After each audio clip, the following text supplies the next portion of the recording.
The next Darling Brothers game we're going to take a look at is the last game they released in 1984, at least I think it is, and the reason I think that is because it's the first game they ever did that didn't use the much maligned games creator to produce it, and the game is called Chiller. So let's load it up and have a look. This is the front cover of Chiller then, and if you didn't know, this game was inspired by a certain popular song in the mid-80s, sung by a chap called Michael Jackson. You may remember him, and that is obviously a likeness of him in some way, shape or form there on the front, and also a lady being scared and some bats, typical sort of horror themed stuff. And at the top there we've got a little flash saying 5 astonishing screens with multi-levels. I don't know how you can have 5 screens and multi-levels, isn't that the same thing? Not sure. Anyway, there we go, that's the front cover.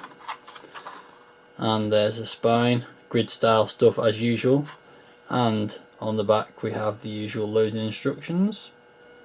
As expected, inside the inlay is pretty much the same as the last 2 games that we looked at. So you've got the aim of the game. You are the jackal and you are metamorphosizing into a werewolf. Loyal to the ghouls of Death Valley, fled in terror to the house of undead, blah blah blah. Can you save before the demons of hell get to it? And we've got some keys, just left, right and jump there. Sounds pretty simple stuff. And unsurprisingly, foreign language instructions on the inside. Here we have a loading screen, which is a first for the Darling Brothers Mastertronic games. Pretty reasonable representation of the front cover artwork, although this version of our character seems to be a little bit darker than the guy on the front cover. Perhaps an earlier version of Michael Jackson.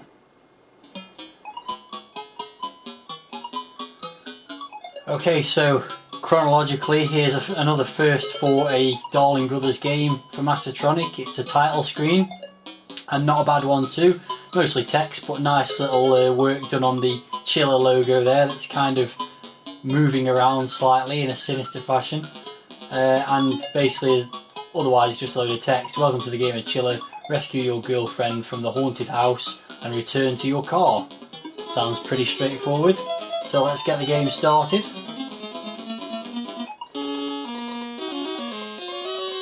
So as you can see there, the first level is the forest. And there I am in the car, and the aim of the game is to collect these little crosses, magic crosses, like so. The strange thing about collecting the crosses is they don't actually give you any points, and the way you get points is to try and collect one of these things, which looks rather like a bucket to me. I'm not sure what it's supposed to be, maybe an apple. Oop. Pretty much everything else kills you. You have got a health bar at the top. We've only got 1 life, but health bar, which again is something new for a Darling Brothers game, and probably pretty unusual for 1984 in general, I would think, in computer games. So not too bad there. You can collect the little pink mushrooms, as I've just done, to make your health go back up. They're sort of littering the floor, but there's lots of other things that you have to pick up, which will kill you, or you shouldn't pick up, I should say, really. So I shall move around. Movement is just left, right and up. Up jumps. Up also makes you jump up these ropes, which is a bit of a strange design decision. And the fire button doesn't do anything, whereas you'd think it would make sense for the fire button to jump, really. Oop, messed that up. So it's quite a good. Oop, there you go. That's something you shouldn't pick up because it kills you. Or not kills you, drains your energy in fact. So yeah, going up the ropes is a bit strange. I'm walking along a kind of a tightrope here, which disintegrates over time.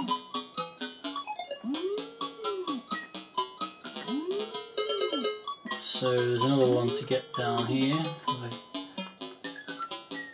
Oh, probably didn't want to do that really.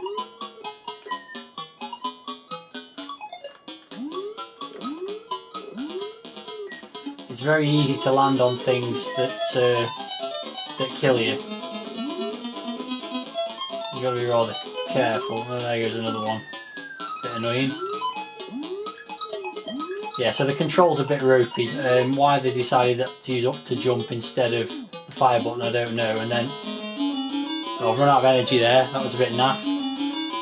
Too much talking and not enough action there. Let's give it another try.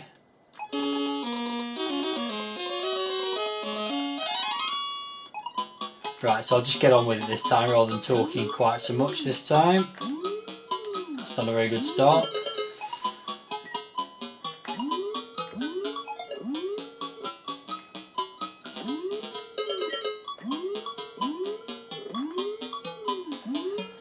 So let's have a talk about the graphics. It's quite a gaudy affair, lots of colour on the screen, but there's no doubt that the graphics are better than our last visit to a Darling Brothers game. And also the animation of the little character that you're playing is quite good, and there's various little enemies that are quite well animated as well. Also the sound's better, and the music for that matter. They actually got a chap called David Dunn to do the music this time, and as a result some proper SID music rather than just a really repetitive tune. It is still rather repetitive, but at least there's a bit more tunefulness to it. So all in all, presentation wise it's better, and to be honest also gameplay wise, oh dear, that's a bit of a cock up then. It's more enjoyable gameplay. Having a health bar rather than instantly losing lives is a good thing. It is still rather hard though.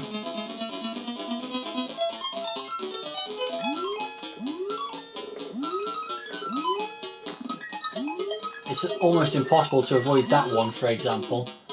Okay, so that's the first level completed by collecting the 5 crosses, and the next level is the cinema. And on this level the stuff's falling from the top of the cinema that can hurt you. It's quite cleverly designed, this level, because although it looks like a 3D effect, it actually is just like a platformer, so you can plod along the bottom of the screen there. And I'm not far off dying, unfortunately. That's why I'm walking really slowly now. It doesn't help when your energy level's so low. Doesn't seem to be anywhere to get energy back on this level, unfortunately. And there goes another game over. So I'll give it one more try and see if I can get a little bit further in the game. Okay, so I'm back on the cinema level with a bit more energy this time. Hopefully do a bit better this time. So as I was saying, it is like a 2D platform, even though it looks like a kind of 3D effect on the screen.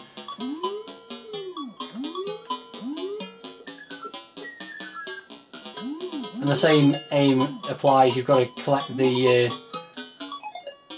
blue crosses. Overall this level is probably a bit easier because there's less dangerous things trying to damage you, although I've let something fall on me there to damage me.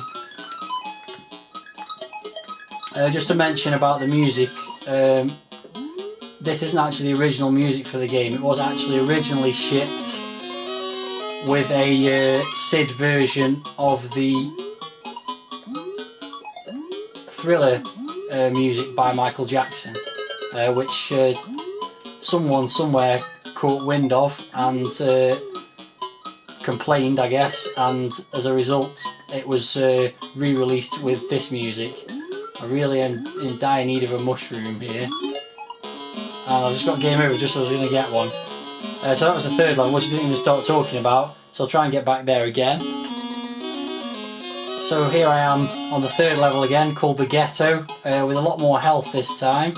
So fingers crossed I'll be able to get a little bit further this time around.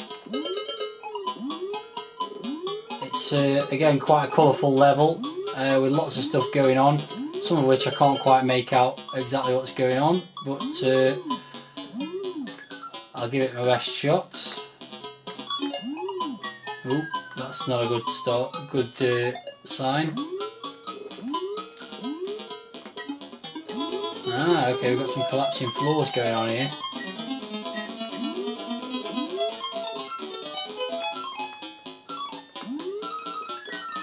Whoa!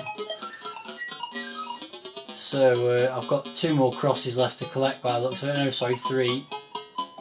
See if I can manage that. Go up this ladder here. You'll notice there's a return of the mushrooms on this level, so that does make life a little bit easier as long as you can actually manage to collect them. Oh, blimey. Down I go again.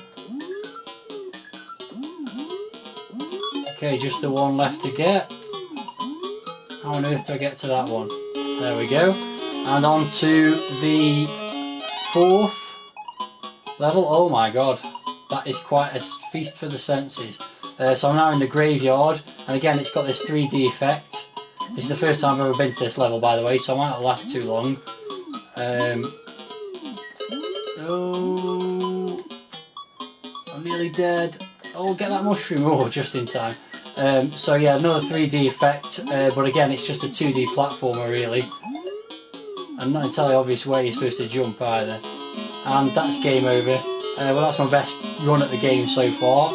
And despite some real terrible drawing there, poor sense of perspective on that church, it's actually quite a fun little game. Vast improvement on those early Games Creator games. Good to see that they were obviously developing their programming skills at this point. Probably would have been a little bit better with the original music, with the Thriller theme song, and it is quite difficult, but there's no doubt that you do get better at it the more you play. And there is a reward for actually making progress rather than just repeating the same levels over and over again. So yeah, not a bad little game at all for £1.99, and certainly the first of the Darling Brothers games that really makes it worth spending more than about 5 minutes playing.